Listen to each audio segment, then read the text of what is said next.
Got to be free, man.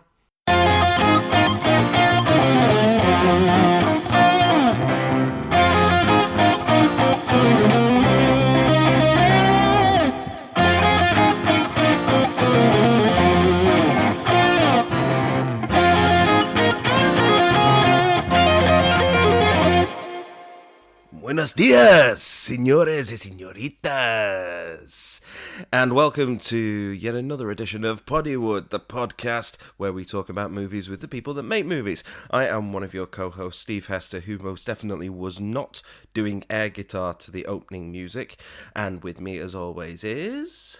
That'd be me, Andrew Roger Carson, and to be honest, I'm being incredibly cautious because I don't know if you've pressed record yet, Steve. I have pressed record. Well, there's a first. It's recording. No, you do it once, you know. You mess up the recording session once and you just get tarred with it. I am still not over the ghost of episode 13. That was the week from hell, which is a shame because it was one of the best guests we had as well. But everything that could have gone wrong with that show went wrong. And I'm glad it's over with. But being how important this week is, I'm actually really wondering about this weather that we currently have. We have, apparently, lightning inbound. Oh, wonderful. And what makes it even better is that where I live, I'm on top of a great big hill, so I can just see the house just being hit by lightning at some point. Maybe it's the quickening.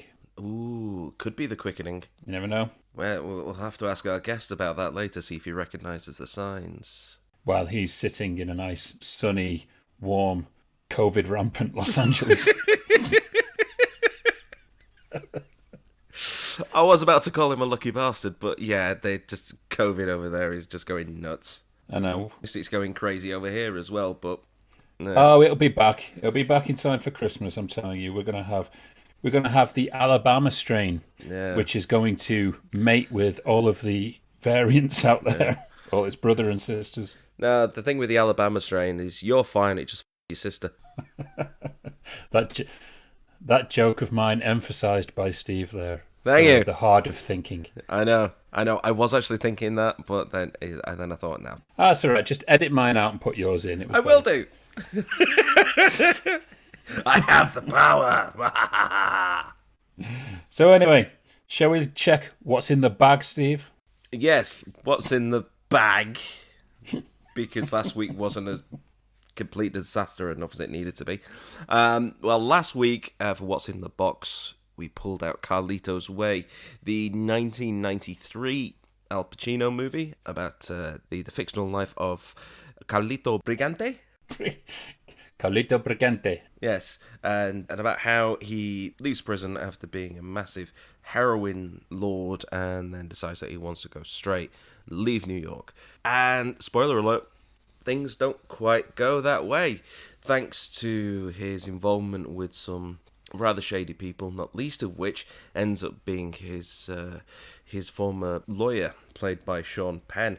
Now, the lawyer's name is David Kleinfeld. Yes. But because of the amount of time I spent playing Vice City, I keep getting the name wrong. So if I get the name wrong, it's not my fault. It's blame Rockstar. You know, blame them. Because now having said that, I can't even remember the name of the character in GTA Vice City, which is this based off. So it's all fine. But I do know that in the game it was played by the great William Fichtner. Brilliant, William Fichtner. Yes, fantastic. But anyway, you've got this story of a man who once led a life of crime, who's trying to get out, and that every single term he's pretty much being dragged back in. There's the love of his life who starts distracting him. There's the former gang members that he used to run with. There's his brother, played by Luis Guzman, who was also in Vice City as one of the enemies, Ricardo Diaz. I remember that one. Ken Rosenberg, that was the character played by William Fichtner. Ken Rosenberg. The amount of Vice City fans out there that are now satisfied. Yes, now that I managed to... And the amount of movie fans out there who couldn't give a shit. I know. I actually kind of picture this movie, even though the timeline doesn't match up at all, but I imagine this movie as being kind of what would have happened to Tony Montana if he hadn't have got high on his own supply. and was just arrested instead of killed, and then came out thinking, you know what? No, I do need to turn my life around. And I think that is down to the fact that the character is very, very similar. You know, he's still of Cuban descent. He's got Al Pacino playing him, so obviously you've got that feel behind it all. You've got the same director with Brian De Palma. Yeah. And De Palma's fingerprints are just all over this thing. What did you think about the tracking shot? You mean the attempt at a one-shot? Yes. Yes, I say attempt at a one-shot. Because they're at the end of the movie, there's this great long single take where these bad guys are basically looking for Carlito at the train station, and everything just flows really nicely from one character to another. But apparently when they were filming it and they only had one shot at actually doing this one shot, things got messed up on the very final moments, and the camera tracked across too quickly, or someone wasn't ready in time, so it all got ruined. So the final shot should have been a reveal of Al Pacino on the escalator, but that had to be edited in. Yes, but look at it this way. That is a very hard thing to do when it's film. Digitally, you can easily compensate for that. And I will raise something. I watched Cruella the other day. Thank you, Disney Plus. It was worth every penny.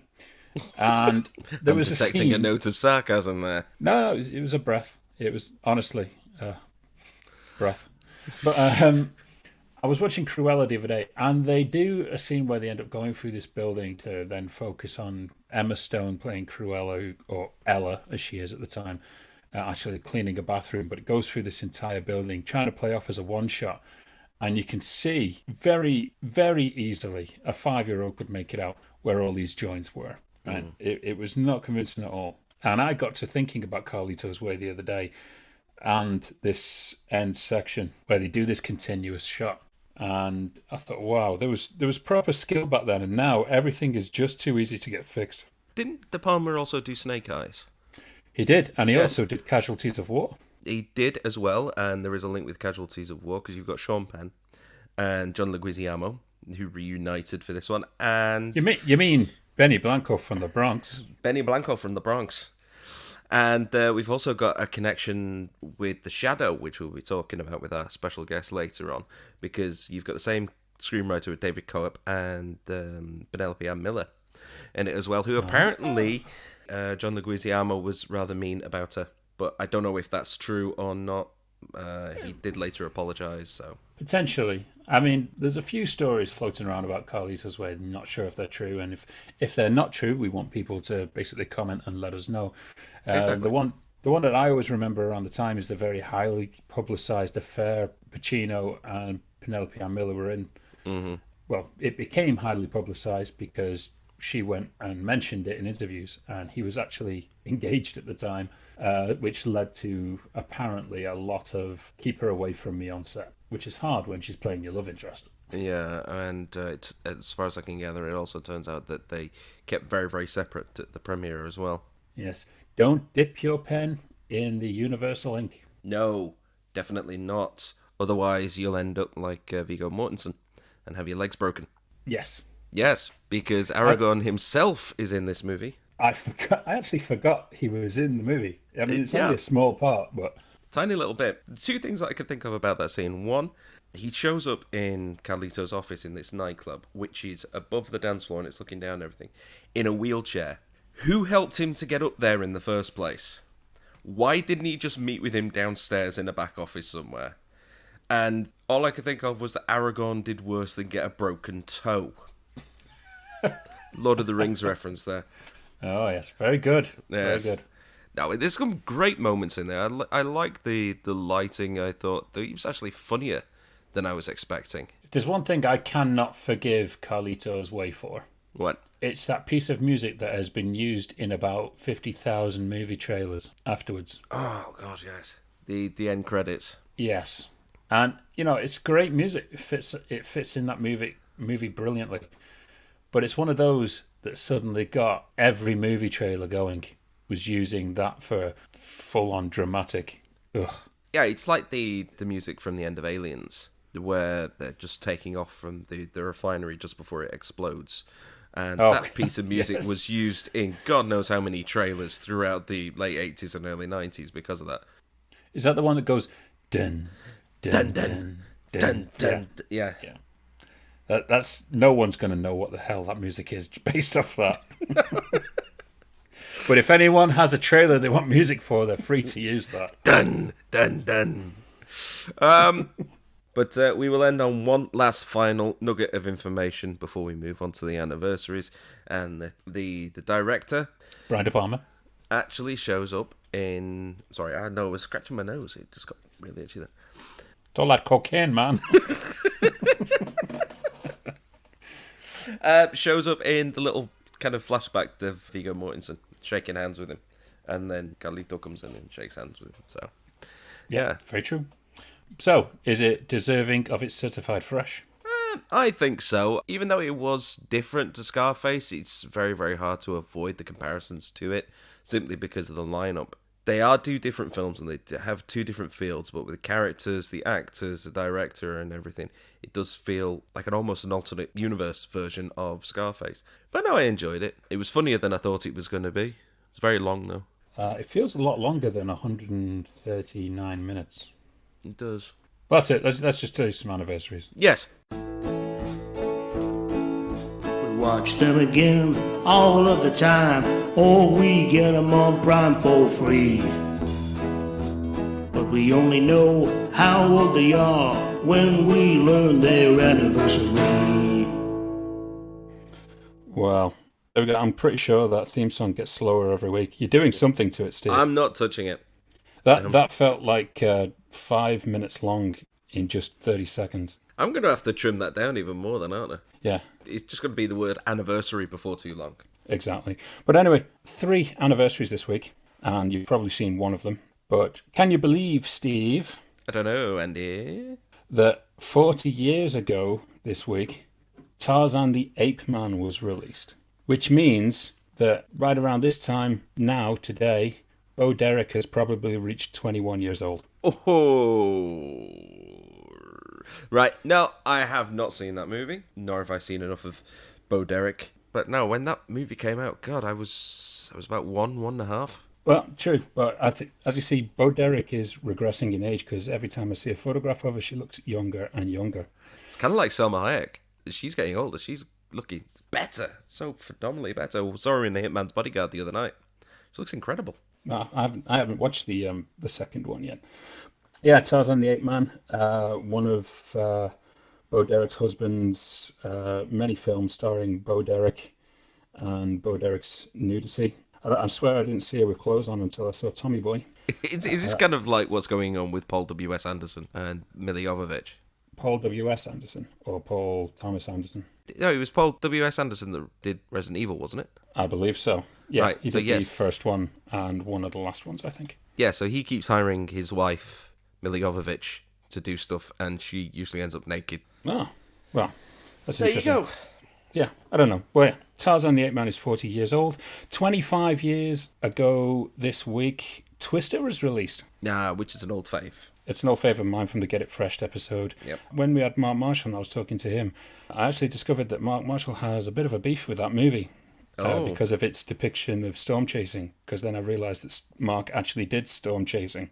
And you'd be surprised to know that it's a lot more boring chasing the Dread Pirate Roberts to some government funding, apparently. Yeah, well, him being a native Oklahoman, I'm not surprised, really. And then very quickly, 15 years ago, Cars was released, which was, do you know, the last movie of Paul Newman? Oh, was it really? It was. Oh, wow. I'm probably going to be wrong, and we're probably going to get people saying, no, he had a small role in this, that, or the other. But from what I see on the ever reliable and truthful IMDb, Which never ever makes mistakes, ever. only the ones that we choose to read out, apparently. Yeah. But no, apparently it was one of his last films, and a lot of his extra voice work that was recorded apparently got used in, I think it might have been Cars 2 or Cars 3. It'll probably be Cars 2. So I don't know if that classes as his last movie or not. I don't know. For some reason, that is reminding me of James Stewart's last film, which was in American Tail 2, Fievel Goes West. Oh my God. It's the Western connection, being in a desert. That's the stroll off into the sunset bit. Yeah. Well, that's the only anniversaries we have for this week. Very brief. Very brief this week. Very brief, like probably the last time you saw them. So really, we want to get on to the guest, which is who everyone's really looking forward to. And we've got someone I've been dying to get on the show for quite a while. It's really hard to know where to start, as this guy's career has spanned over 4 decades. It's had some of the most memorable and influential movies we all know. I mean, where do we realistically start? Now, do we discuss him being behind the most famous music videos we all instantly know? Do we discuss him being the first director to have a music video on MTV? And for younger listeners, that's a channel that used to play music videos. Crazy, right? Now, do we talk about him being behind the greatest Killer Pig movie ever made in Razorback? Or do we choose some parts, some much-loved movies, and discover what an amazing talent we have in director Russell Mulcahy? Now, over the decades, he's been behind some of the biggest cult favourites and much-loved movies. Movies such as The Shadow, Ricochet, and of course, Highlander, the movie John C. Reilly and Will Ferrell call the greatest movie ever made. Now, he's joining us from Los Angeles this morning, where the sun is shining. But the ice is slippery. He's the one in being only one, Mr. Russell Mulcahy. Russell, good morning. Good morning, sirs. How are you? We are doing very well. Yes, now that the weather seems to have settled down a little bit and it's no longer a massive heat spell. How was that over in Los Angeles? Was it keeping you warm? It's all pretty typical here. I mean, we're all just wishing it would rain. The lakes are all drying up over here. I think we're going to have to start sort of buying water from you guys. Yeah, we just had one of the heaviest rainfalls. Yeah, pipe it over here. Pipe it over here. We will. We're actually expecting some lightning today. Either that or someone's won the prize. I love it. So, Russell, as I mentioned, there's no way that we can fit your entire career into one podcast episode. And I haven't even touched the surface in all the time that we've been talking together. So we decided there's some things that are kind of expected to be talked about, one we should talk about, and one we really want to talk about. But we have to start early here, as you're among a group of Australian directors that really exploded in the late 70s and early 80s. You know, alongside George Miller, Peter Weir, Philip Noyce, to name a couple. Did you all kind of have the same background in film in Australia? Did you all kind of come across each other before Hollywood came calling? In a way. I mean, I remember when I first moved up to Sydney after high school to start working as a film editor on Cutting News on a TV station. On Friday nights, we'd all sort of get together, Phil Noyce and George Miller and Skepsy. I was the young little buck, and we'd all get together in this sort of upstairs shanty little room and run movies and talk movies. It was this like sort of radical little group of us, and so there was a connection. And I'm still friends with many of them. But there was definitely a connection of the Ozploitation films. Well, you've just brought it up there. In Australia, there is the Ozploitation film. Just as you've got things like the Canucksploitation film in Canada, which is just them not saying please or thank you. But did you find yourself more sensitive to the Hollywood way of doing things or to the native film culture? What were the movies that put you on the path? Well, I mean, my love of cinema started off, when I first went to a drive-in theatre. But films that influenced me as a young man or teenager or whatever were basically more European films, like everything Fellini did, or Pasolini, or Ingmar Bergman. And so I was a huge fan of European cinema. Give me anything with subtitles, and I'm in. But I also enjoyed American schlock, and I'm just a big fan of cinema generally. And obviously, before the whole movie career started, you'd become kind of the most prolific music video director by the early 80s. I think that's fair to say. I mean, it is a staggering who's who of artists. You look here, you got Elton John, Queen, Duran Duran, The Human League, Culture Club, Fleetwood Mac, Billy Joel. List goes on and on. It's endlessly. Basically, it's every cover of smash hits from the early 80s. Now, What many people don't know, which makes a lot of significance here, is you were kind of left in charge of many of the concepts for these videos. Is that right? Oh yeah, I mean, at the beginning and actually throughout my whole sort of video career, I guess, which was like from '79 till basically the end of Highlander, '86, '87. I would basically get a cassette, and that's, if anyone remembers, that's a bit of plastic with tape inside, and you play the music.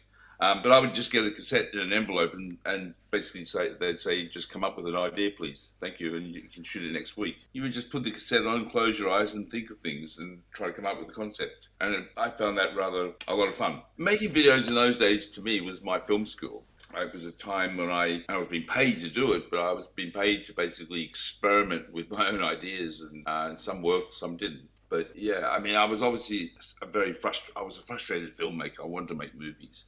And so even you watch the early videos, and I was cropping them. So you have letterboxed, everything was letterboxed, and to make it look like a movie. So I made 400 short films. And some of them were just groundbreaking ones. Like Andy said, you got the very first music video to appear on MTV with the Right. Buggles. You were also involved with Vienna by Ultravox, weren't you? I did, yeah, Ultravox Vienna, which again is very black and white European cinema. But the funny thing about the videos is that they were my gateway to my dream of making a feature film. And it actually was a Duran Duran video of Hungry Like a Wolf that I produced in Australia, who I knew, but I hadn't spoken to for many, many years. And I did a video of Hungry Like a Wolf. He saw it. He rang me up in London and he said, hey, do you want to come to Australia and do a movie? And I went, oh, yes, please. And then I said, what's it about? And he said, oh, it's about a giant killer pig. And I went, great. So off I went. So it was a video that got me my first film. And in some respects, Highlander I got that basically on the strength of Razorback, but also with my video of the Wild Boys, because Highlander was financed by EMI, who also was the record company of Duran Duran. So they saw Razorback and then they saw the Wild Boys and they went, hang on, let's offer him Highlander. So yeah, the videos actually were a great vehicle for me in those days. You brought many styles to the video industry that are just mainstream now. You know, you kind of brought along things like jump cuts, spot color, glass matte shots, the widescreen ratio, as you mentioned, you know, tracking shots, neon noir lighting, and of course the wind-blown drapes that has been seen in every music video you can think of nowadays. So, and after you did it, everyone started doing it. And I think it's kind of fair to say that, you know, you don't receive that recognition for the amount that you really implemented into that area. Yeah, I guess. I mean, it's all good. I mean, making videos is basically you've got a palette and you mix colors together and you make images and you steal from whatever you like and then you get inspired by other stuff and then you lend other stuff to other people. So it's a very free form market of a creative process. Well, I will actually say that I do love Razorback, and I think I've told you this before. And funnily enough, only 2 weeks back, I noticed a bit of influence on a project that I've been editing together that I shot over lockdown. Whereas the beginning of one of the chapters opens with this fan and emphasizes the sound of it cutting air as it's spinning. And then I realized after watching Razorback again this week, it was like, oh my God, that was a direct homage to how Razorback opened. Of the windmill, yeah. Yeah, you know, it was just incredibly artily done. Yeah.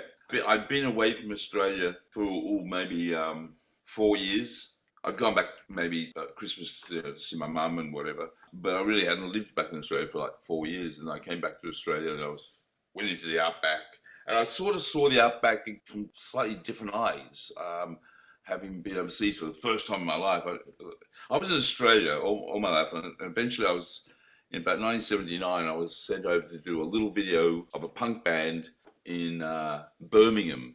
I'd never been overseas before. So me and the cameraman were stuck on this kangaroo flight off to London, stayed in a B&B, went up to Birmingham, shot these Garbo and the Death Cheaters. And we were meant to come back in 2 weeks. And then someone saw the video and they said, stay and do another one, blah, blah, blah. And I stayed not for 2 weeks, I stayed for 4 years. Wow. And that was consistent work. Yeah, and within 3 months, I was in London. Then all of a sudden, I was in New York on the Statue of Liberty, and then I was in LA. That's the Hollywood sign. And then I was filming in Morocco and like Paris, and I was like, what's going on? So yeah, it was quite a whirlwind trip. Well, 35 years ago, you made arguably your most famous movie in Highlander, as mentioned. The fans are not going to let us get away without discussing it here today. This is a movie that has never been better, and itself now is classed as an immortal movie. Now, I actually picked up on the inspiration from The Duelists, and I was actually surprised when I read, just doing some research, that the writer of it, forgive me if I forget his name, was actually drew inspiration from The Duelists in the first ever version of it. Are you talking about Gregory Wyden? Yes, Gregory Wyden, that's the guy. Yeah, he wrote Highlander as basically his final thesis for university, and at that time it was called The Dark Knight. I don't think you'd get away with that today. No. Christopher Nolan would want a word. Yeah, he wrote his script, The Dark Knight, long before whatever, yeah. So what was the original version that came to you? Because I'm guessing, like pretty much all film scripts, it goes through a lot of revision once it actually reaches getting picked up. So was there massive changes from his original version that reached you to your final version? When it came to me, I then met Peter Bellwood and Larry Ferguson, the two screenwriters of Highlander. And it was pretty much the same story. It was the same story. What am I saying? Just a lot of stuff was added, like the World War II sequence. There was a lot more sort of Kurgan humor put in there, and a lot more sort of bigger scenes with Ramirez and the training sequences, and a bit more of the love interest and the tragic romance was really brought in. So it was just embellished on a very good, solid script. We just opened up the canvas and sort of let it breathe. Well, the casting must have been seen as a huge gamble by some, because obviously there was Christopher Lambert, who couldn't speak any English at the time. Correct. You had the main villain of Clancy Brown, who up to that point had only really done small roles in movies like Bad Boys. It's mostly told in flashbacks, and the biggest name attached to the movie was Sean Connery, who plays an Egyptian Spaniard who dies after 15 minutes of screen time. So how did all that actually end up coming together? Sean was, I think, agreed to do it in principle real early on, but we didn't have a Highlander, a McLeod. And I remember sitting in the office of the producers in the Gower Studios and flipping through a magazine, and all of a sudden this image of Lambert was there from Greystoke. Full-page, beautiful photograph of him with this sort of brooding look. And it was the brooding look and these sort of eyes and the forehead. And this, I said, I think this is the guy. And they went, oh, okay, he doesn't speak English. But we met him and he was fine. He could speak broken English, and he just sat down and learned it. And we had a speech person on set the whole time, and he just worked his bollocks off basically and pulled it off. And the great thing is about the character and the story is he could get away with having this slight sort of broken English French accenty thing going on, because when he says to the cop says, "Where are you from?" He says, "Many different places." So yeah, the guy's been alive for like 500 years or whatever, so it's like it's okay. He's probably he can probably speak 48 languages. And the same thing with Sean Connery. He plays this, like you said, Spanish Egyptian, but with a Scottish accent. It's just Sean Connery. Just fabulous. You didn't want to change that. Were you kind of on board Highlander around the time, I believe, Kurt Russell was in talks to do Connor McLeod? No. I think I got on, and I think that was dead meat. I'm looking at that. I'm trying to think about that now in my head. I can't imagine Kurt Russell as Connor McLeod. Well, yeah, it would have been a different movie. They're totally different. It would have been Big Trouble in Little Scotland, yeah? Yeah. Well, funny enough, he went on to do Big Trouble in Little China instead. Yeah, which is a great movie. Yeah. There were some last-minute changes. I think the biggest one is probably going to be the ending was originally going to take place at the Statue of Liberty. That's correct, yes. And then it got changed to the... Thank God we changed it. I mean, and I was definitely there for all that. We were even storyboarding the fight on Statue of Liberty. But then we realised that at that time, in 1985 or whatever it was, the Statue of Liberty was covered in scaffolding. Yes. As seen in Remo Williams' The Adventure Begins. Correct. So, and on an initial scout, and luckily we had Alan Cameron, the production designer, with us on a scout to New York, because we shot 2 weeks in New York for the film, and all the other New York stuff is shot in London and faked as New York. But we went for a scout in New York, and we saw this place, the Silver Cup, and we could just fight on that. And the good thing about doing it on the sign is we could film the real sign from the back on location, and then we build the sign on stage. And when I say on stage, some old sort of concrete pit. There was an advantage changing to the sign. The sign was much more spectacular in a way. And I think we really didn't have the budget to do a fight on the Statue of Liberty with all the effects and all that. It was okay for Hitchcock in North by Northwest for a 5-minute sequence, but to do a whole fight, no. No, but before we move on, I will say this. I watched Highlander recently, because I don't think I'd watched it in about 10 years, and the lighting and the cinematography on that final battle with the two of them in silhouette, and there's all the water across the floor, and this dark blue lights coming in through the window, I thought it looked absolutely fantastic. Oh yeah, that's when they fall through the roof, yeah? Yeah. That was such a beautifully simple set. I always respond to that. It was like some of the simplest of sets are the best. And you think of like Dr. Strangelove. It's basically just some screens. It's all black, just black drapes, a beautiful table with lights around it, and it's probably one of the greatest sets ever made for film. Definitely. But those windows, it was basically again in a brick warehouse with black drapes and this sort of big fake windows with light. And that's it. You just film the guy's silhouette with a wet floor. And me kicking the Luma crane so it would go fast across the ground. It was fun kicking that Luma crane. Bang! Off we'll go. That was one of the last scenes we filmed in London, and by that time the boys, Clancy and Chris, were really good at the sword fights. There's no doubles there, and they really knew how to do it with very little rehearsal. I think they'd all been nicked enough.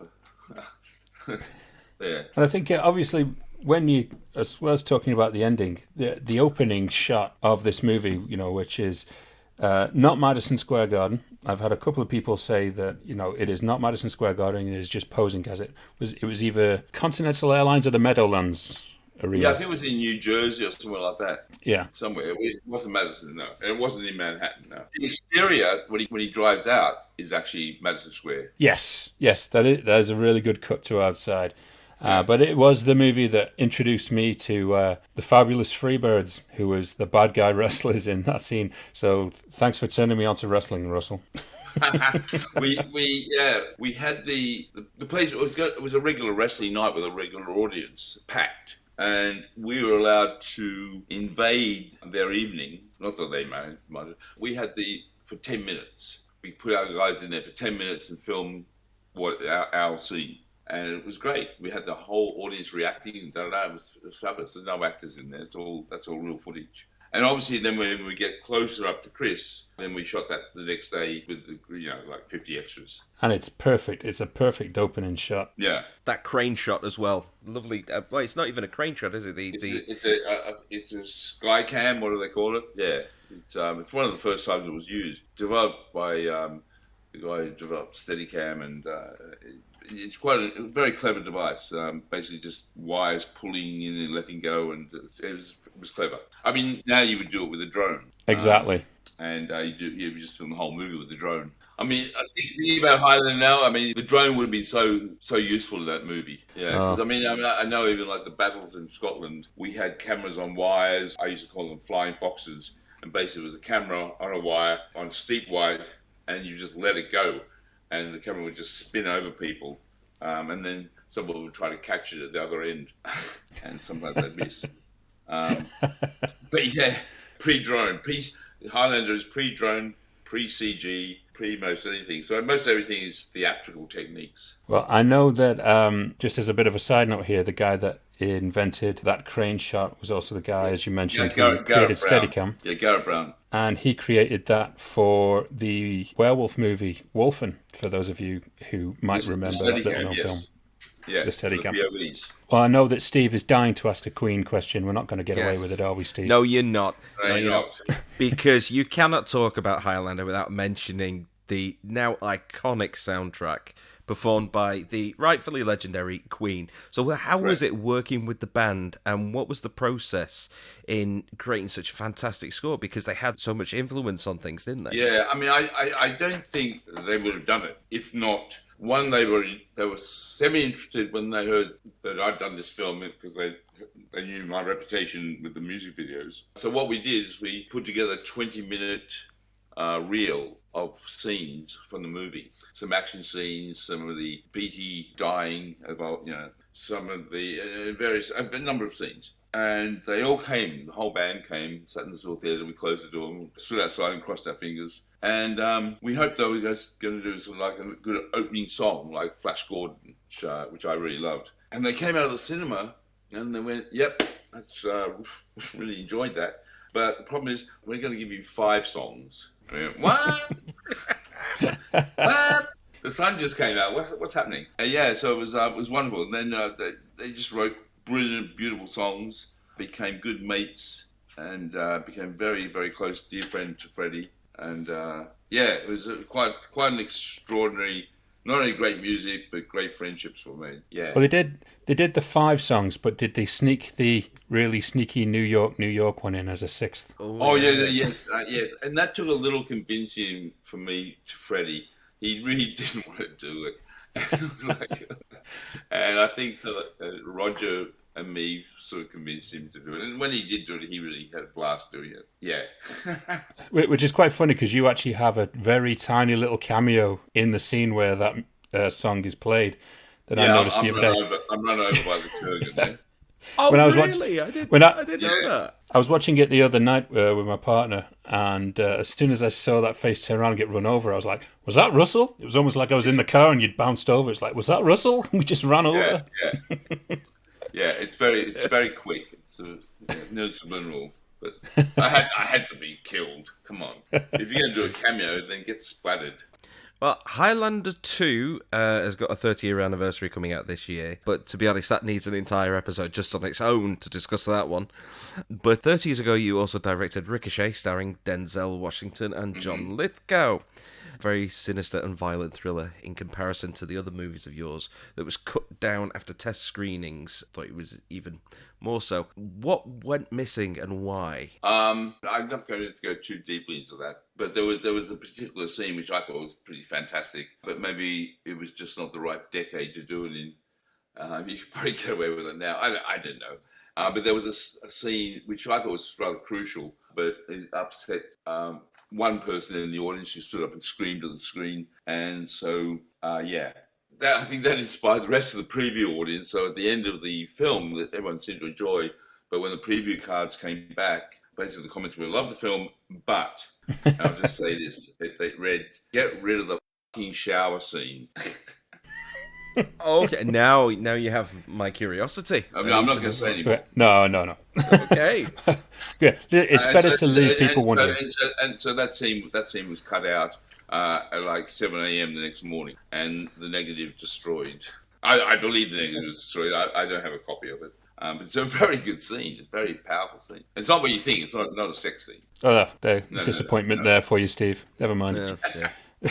So why do you think, Russell, I mean, we've discussed this also, but why do you think Ricochet's never been released in its full aspect ratio to this day in any medium? It's totally frustrating. Again, it's one of those horrible things when you've done the film, everyone's happy, it's anamorphic, it's widescreen, had Madonna's came to the editing room and watched the movie and loved the movie.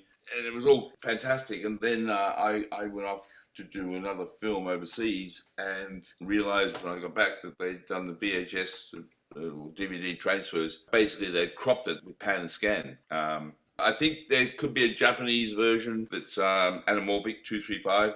It's really sad because what's even more tragic is when you watch it, the opening title sequences is in widescreen. Is in super widescreen, and it's got that sort of Bernard Herrmann sort of like score, and it's exhilarating and fabulous. And then the title's finished, and bang, it cuts to like basically whatever, full screen, and it's really depressing because it's a beautiful looking film, but I don't think it looks that beautiful when it's blown up the way it is. Also, and it's been released on HBO Max now as well, and it is still the cropped version. Release the Mulcahy cut. Yes. Yeah, that would make me very happy. Yeah, I don't know why that can't be done. I mean, there must be copies. I'm sure Joel Silver must have one. You probably Yeah. got one lurking around No, somewhere, yeah. no, funny enough, Ricochet was Richard Mirish's first movie working for Joel Silver, and he's a guest in 2 weeks. So I'm going to ask him, where's the Mulcahy cut of Ricochet, and do you have a copy? Where's the widescreen internet or whatever? Yeah, seriously. I mean, I didn't know it was on HBO Max, and shame. Anyway. Well, that's really depressed my morning, hasn't it? Well, okay, let's move on and talk about something else then. Something a little bit brighter. The Shadow. Now, before we had superheroes every week, we had possibly one or two every year or so, and this was mostly because of Tim Burton's Batman being this colossal juggernaut at the box office. Now, this was a Batman year off, and in this year we had The Shadow, The Crow, and The Mask as the summer superhero heavyweights. Now, unlike The Mask, the movie focused on a lot of character development and limiting the use of CGI. But what was your inspiration in bringing this to the screen? How far back to the original source material did you go? I was working with David Kep, the screenwriter, and there were definitely elements of the original that we wanted to keep, but then we also wanted to sort of, even though it's set in period, but we wanted to update it and give it a smartness, more of a charisma. So we just modernized it in its dialogue and its effects and powers and whatever. We just wanted to have fun with it.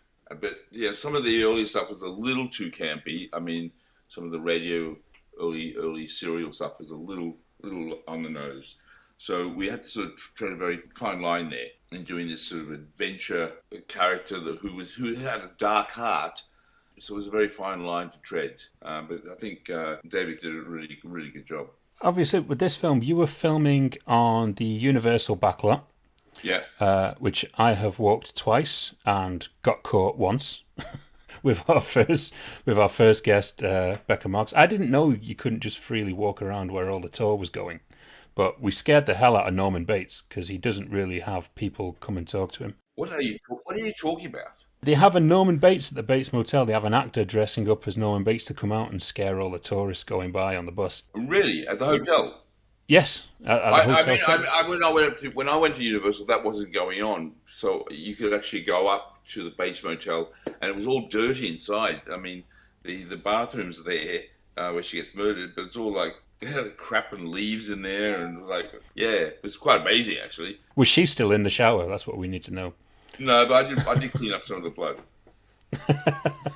Well, were you actually shooting when the earthquake hit LA and it apparently destroyed your Hall of Mirrors set, didn't it? Yes. It happened. The earthquake happened on the morning when we were all meant to be driving up to Foxville. Palmdale, way out. To way where? Out. You know, it's on the map. Just Google. Google Foxville. No, but I mean, so yeah, it was the morning that we were all meant to drive up, and it was the morning that all those freeways collapsed. Yes. Sort of stopped us going up there for a day until we could work out another route to sort of get around. But Universal was shut down. The whole stage was shut down. For like a week. That was amazing. 5:30 in the morning. I was having my coffee ready to head out, and yeah. Well, Universal put a fair bit of push into this being a new franchise, and some say that the target audience was severely split by the release of The Mask within relatively the same time frame, and The Lion King that was just dominating. The Lion King pushed us to number 2 on opening weekend, yeah, and we can never break that. The House of Mouse does it again. Yeah, hey, Lion King, I'll bow to it. Great film. Well, how did everything unfold on its release, and how did the news reach you that Universal were going to be pulling the plug on this potential franchise? I was looking at the box office returns, and it's completely understandable. It's sad, but hey, box offices are very fickle, and it's a business. So they had to do what was right for the company. Well, the funny thing is time has been really kind to The Shadow. And it's now, it's a very well-loved movie 25 years later. It's been discovered by new fans. I've seen a lot of posts on The Shadow this year alone on social media of people in the industry now who weren't back then. And it obviously had some kind of effect on them. One question I wanted to ask, do you feel this movie should have been moved to a different spot in the year.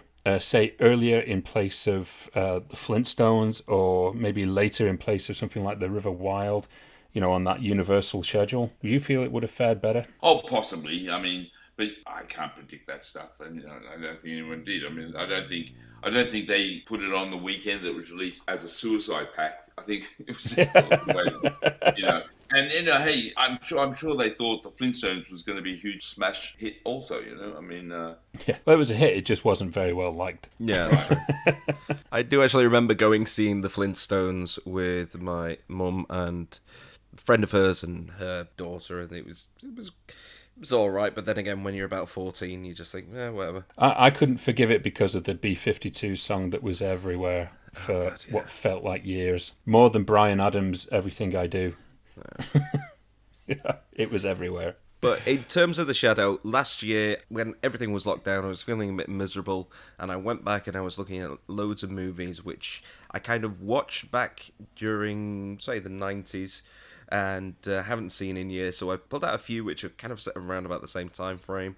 One was The Rocketeer, which good movie, gave me a brand new appreciation for, and the other one was The Shadow.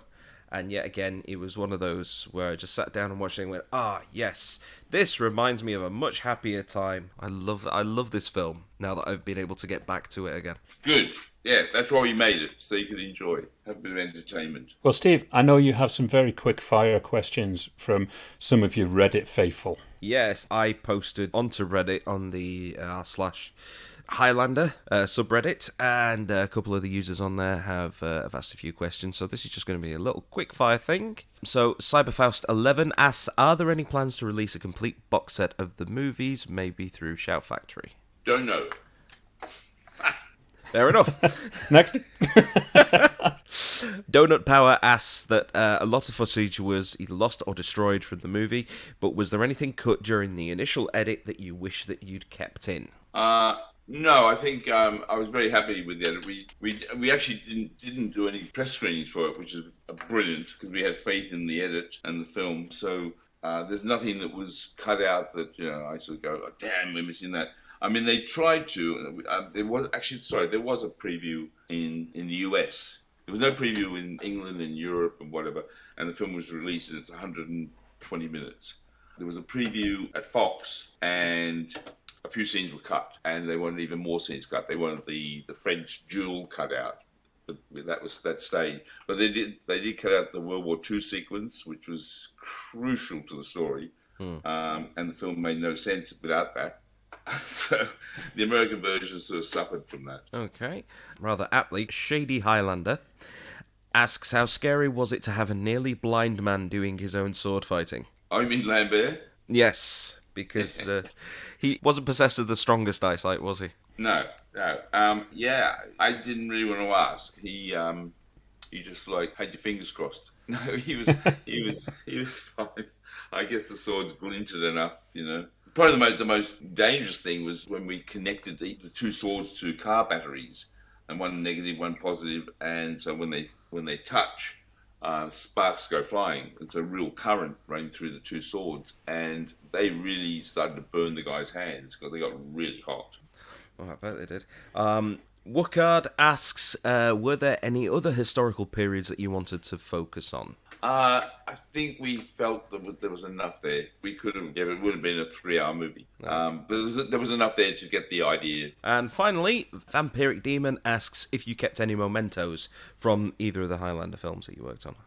Yes, I actually have the Kurgan sword, the one in the suitcase, or the one he puts together in the hotel room. I have that, and that's very, very nice. Yeah. The mechanism still works. I mean, when you put it together, you can still click it and the problems come out. It's quite cool. I put it together during parties and just a freak. No, I don't. Yeah, Christopher, hold this. Swing it around. It's time for everyone to leave. Okay, well, they were great questions. Then thank you very much for answering all of them for us, Russell. Obviously now we seek into our usual segment that we had with our guests of Nominate 5. Now's the time to nominate 5. Nominate 5 Yes, nominate 5, not 3 or 4 or 6 or 9. Now's the time to nominate 5. And trust me, Russell, this music gets worse as it goes on. Oh, yeah. Right. Okay, so nominate 5. What is it, Steve?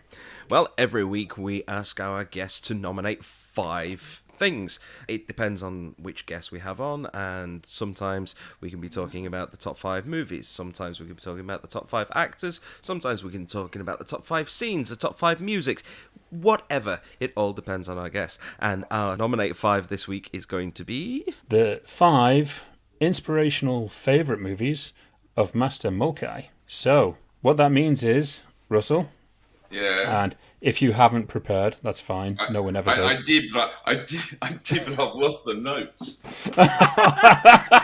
Oh, we could have had it so perfect this week. I know, they were really good too. I bet they're in numerical order and everything, weren't they? Oh my God, I can't believe it. Can I send them in my mail? No, it's fine. Trust me, Russell, this goes wrong every single week in one way, shape, or form. Some people go to 7. Some people That'll be Bill. That'd be Bill. Some people will just say, okay, well, I'm going to do them in alphabetical order instead of numerical order. So what would you say is number 5 for you? I would say number 5 would be House of Wax in 3D. The original House of Wax. With Vincent Price. Yes. God for that. The 50s one. Yes, that is a genius piece of movie. Even though I'm not going to talk too bad on it because I know that Richard Mirisch actually did produce the remake. Right, but the original was directed by the 3D movie was directed by a one-eyed director, Andre Latoff. And his theory was that one-eyed directors make better 3D films because they don't overuse it. Because in real life, he only sees life in 2D. Okay, that makes sense. That does make sense. And it's a great choice as well for anyone who hasn't seen that version of it. Right. Okay, number 4, Russell. Would be a film called Sweet Movie. Right. Jason McAvoy. He basically made 2 films. One, I think the first one was W.R. Mystery of the Organism. And then a film called Sweet Movie. Now, what's incredible about Sweet Movie is it's 2 movies mixed into one, and not because of choice. It starts off basically following this girl who goes through various sexual encounters, each one getting more sort of strange and bizarre. And there was a particular scene by the end of it, or halfway through the shooting, during this chocolate-covered orgy, she sort of basically had a nervous breakdown. The film was shut down for like 6 months as he wrote something else. And he wrote this story of this woman in a barge in Amsterdam with the barge, so the bottom of the barge was full of sugar, and she would get little boys and get and kill them, whatever. And so it's intercut, this film. It's quite an extraordinary, it sounds disgusting, it sort of is, but it's quite an extraordinary movie. It's been banned in many countries, but it's really worth having a look. Sounds The imagery is bizarre. extraordinary. And the story behind it's extraordinary too, when you see it and you realise that he wrote this other bit, and you see why it's called Sweet Movie. Okay, then. Well, that is an absolutely bizarre choice, but okay, what is your number 3? I'm going to say Juliet of the Spirits. Nice. It's a Federico Fellini movie, starring his wife.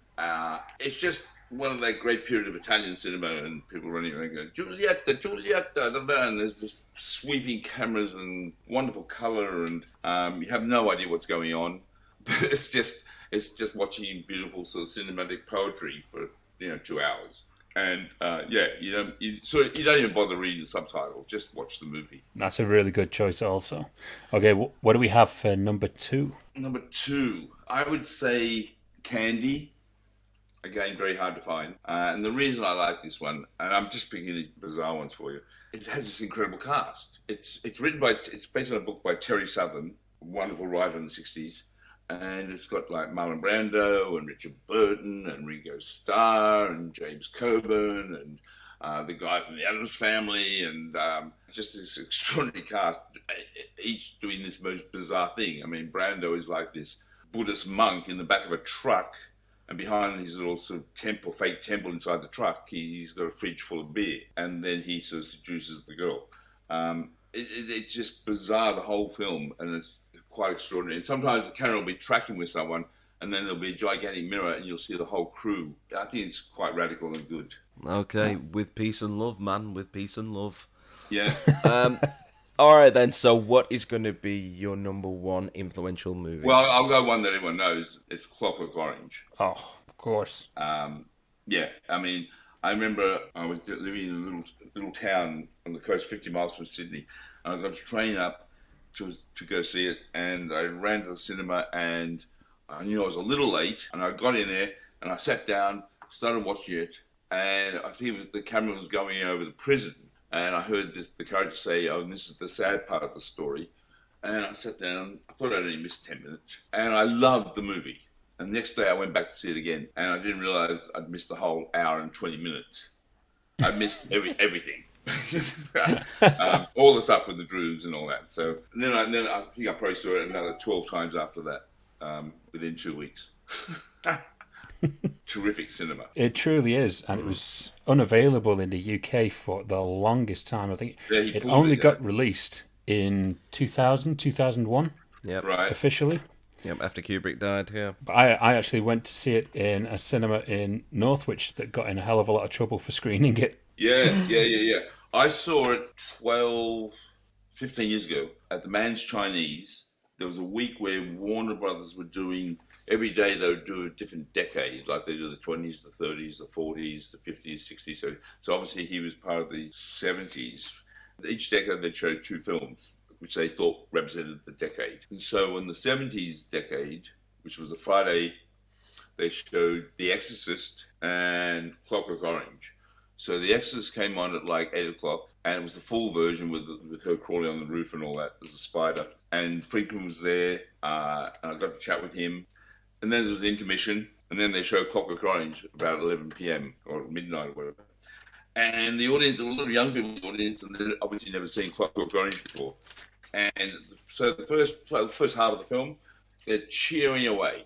Actually, not so much, but when it started getting nasty, they went so quiet. Yeah, they thought it was a lot of fun. Like the probably the first 20 minutes, and then they realised it was a little bit too much. And then I think they enjoyed it, but they sort of got very quiet. Well, Russell, it's been an absolute pleasure having you here today. And actually, obviously, there's always one spot in the show that we have where we actually know, what's going on, or what's coming out, what are you working on, etc., etc. At the moment, I'm working on a script which is nearly finished. I'm pretty excited about it. This has been my third screenplay that I've written. I've had 2. They've both been filmed, Bait and Talos the Mummy. And so, yeah, I'm pretty excited about this new one. It's been my COVID period of writing.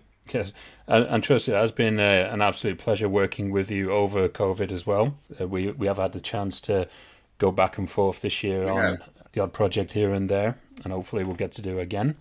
Yep. But the main question we want to know, Steve, is what's in the box?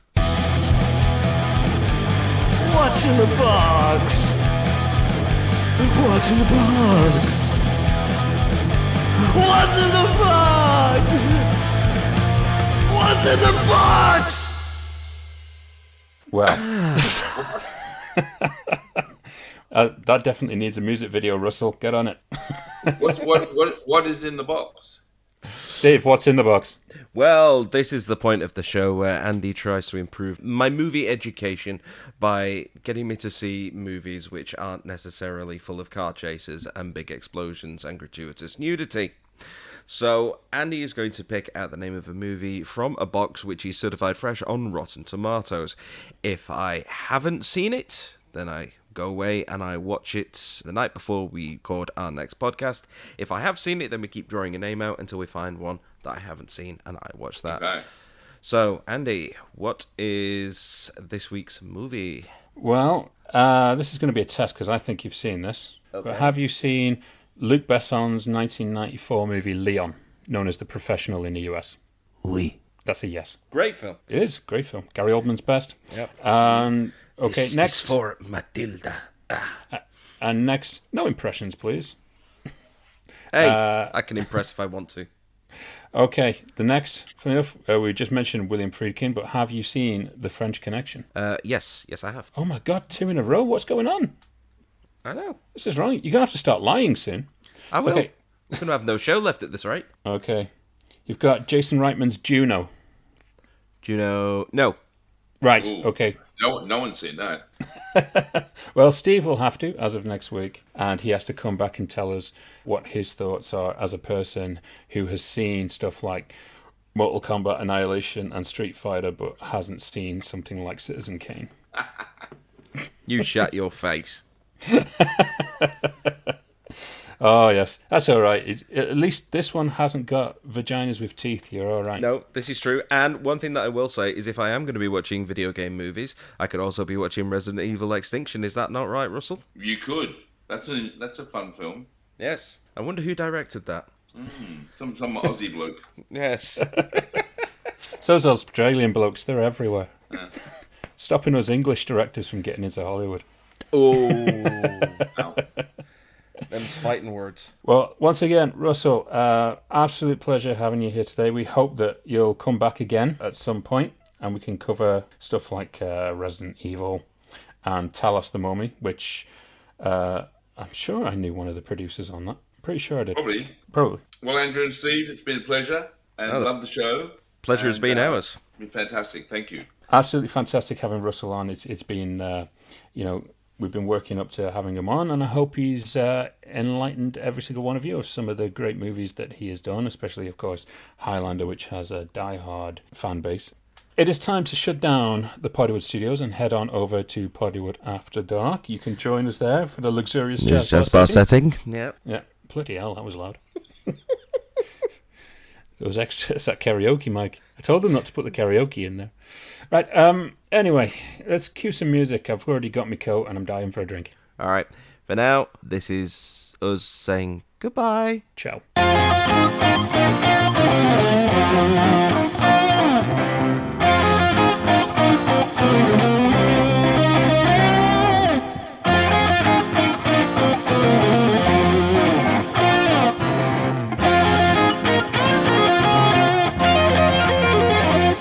You cannot die, MacLeod.